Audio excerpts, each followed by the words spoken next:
저번 주 토요일에 무드스에서 미국의 신용등급 강등시켰잖아요. 시장이 앞으로 어떻게 폭락할까요?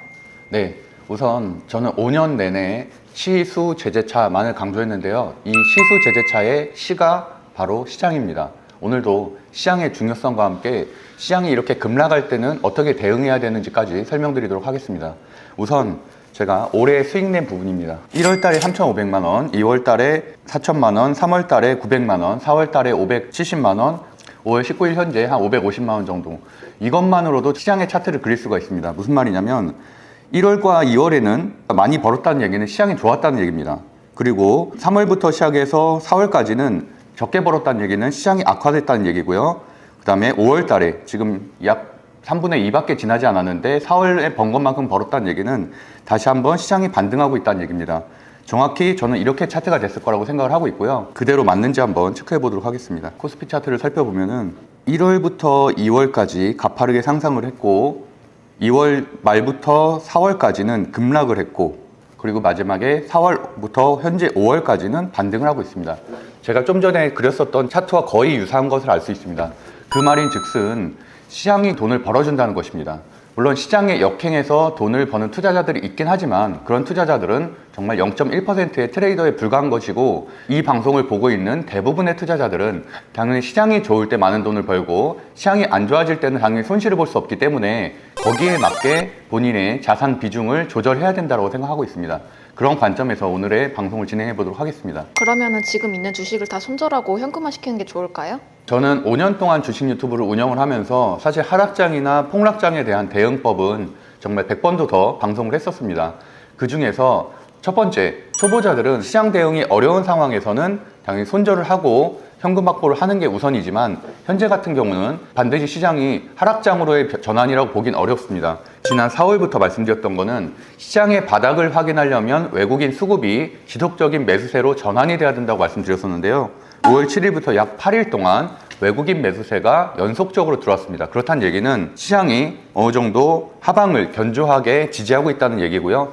현재 코스피 같은 경우는 약 1% 정도 하락 중이고 현시간 코스닥가 같은 경우는 약 1.8% 정도 하락 중입니다.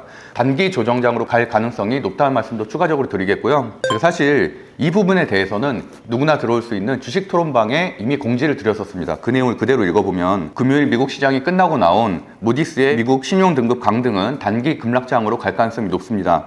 과거 피치사의 2023년 신용 강등 때에도 3개월간 미국 증시 하락이 나왔었습니다. 저는 이미 이 텔레그램방 공지를 드리기 열흘 전부터 말씀드린 대로 5월, 6월에는 조정장 그리고 7월에 금리 인하와 더불어서 다시 한번 대세 상승장으로 갈 가능성이 있다는 말씀을 드렸었는데요. 현재 같은 경우는 실적 시즌이 끝났기 때문에 더더군다나 상승할 수 있는 모멘텀이 없는 상황에서 단기적인 악재가 나왔기 때문에 추가적으로 하락할 가능성이 상당히 높다는 말씀도 드렸었습니다. 과거 피치사의 2023년 8월 2일 신용 강등에 대한 기사를 공유 드렸었고 마찬가지로 피치사의 신용 강등 이후에 미국 증시가 3개월간 하락했다는 차트도 보여드렸습니다. 하지만 3개월 이후에는 다시 한번 그 전고점을 돌파를 하면서 대세 상승장이 일어나는데 물론 그것과 완벽하게 똑같은 차트로 간다는 보장은 아니지만 분명히 트럼프 집권한 이후에 여러 가지 악재들이 발생을 했었고 특히나 지난 4월 달에는 미국 증시가 과거 역사상 5번밖에 없었던 폭락에 이르를 정도로 주가 상황이 좋지 않았습니다.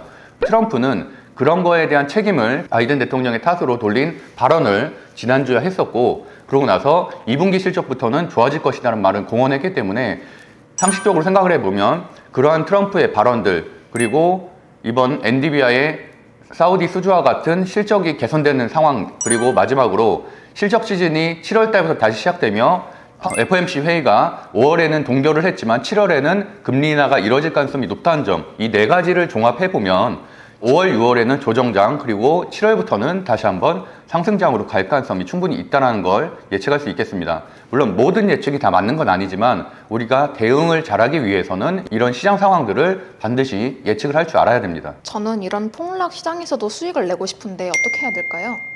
총 3가지 방법이 있는데요. 일단 하락장의 시그널이 생기면 차트와 지지의 저항의 개념조차도 모르는 초보자들은 당연히 손절을 하고 하락세가 멈추기만을 기다려야 되고요. 거기에 비해서 어느 정도 시장의 흐름도 할 줄 알고 특히나 우리 시수제재차의 종목선정법을 여러 번 숙지하신 분들은 당연히 수익을 낼 수 있습니다. 오늘 지금 텔레그램방에 제가 지금 들어와 있는데요.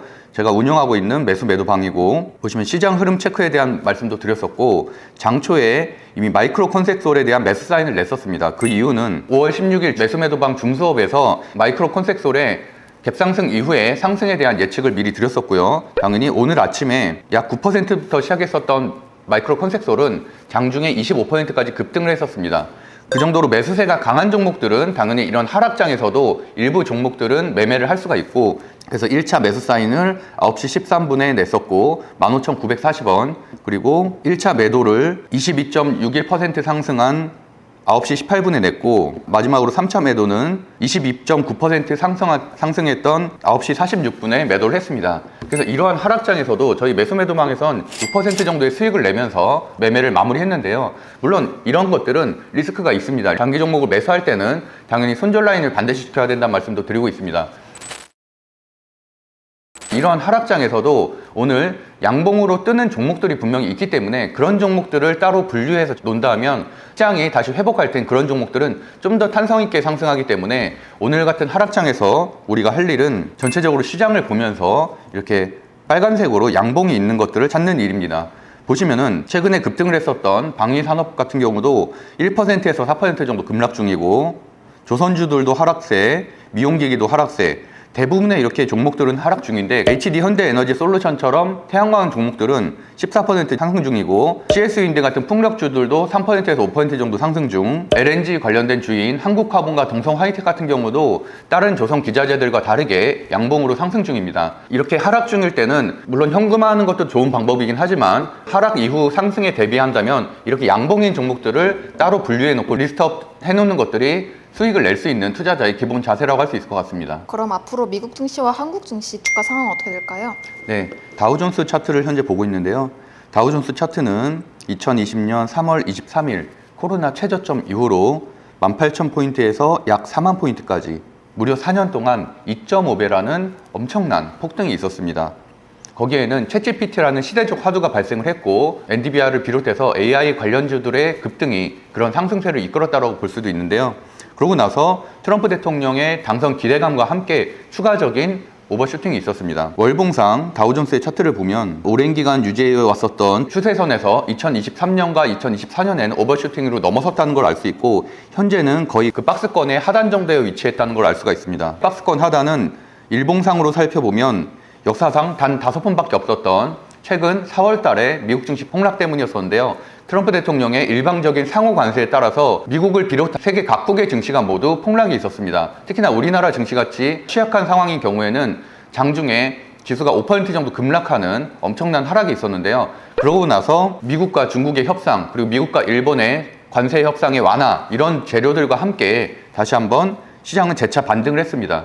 그럼에도 불구하고 4월과 5월에 미국의 엔비디아를 비롯해 여러 실적이 좋은 종목들이 이 주가 상승을 이끌었는데, 지난주에 실적 시즌이 끝났기 때문에 현재인 5월 중순부터 7월 달까지는 실적 시즌에 대한 모멘텀도 없을 뿐더러 FOMC 회의 같은 큰 방향을 정할 수 있는 이벤트가 없습니다. 실적 시즌이 끝나고 나면 비중을 줄여야 된다. 5월, 6월은 조정 횡보장으로 갈 가능성이 높고, 7월 달부터는 다시 한번 재차 상승할 가능성이 있기 때문에 그때를 대비해서 5월과 6월 달에 하락하는 실적주들을 분할 매수하면 7월 달에는 좋은 수익을 낼 수 있다는 말씀을 분명히 드렸습니다. 그런 식으로 시장을 유연하게 대응하게 되면 충분히 좋은 수익을 낼 수 있을 것 같습니다. 어제와 같은 무디스의 신용 강등과 같은 큰 악재가 발생했음에도 불구하고 어떤 종목들을 테마주들을 매매해야겠다라고 생각하는 것들은 굉장히 사실 위험한 생각이고 시장의 흐름을 읽지 못하는 행동입니다.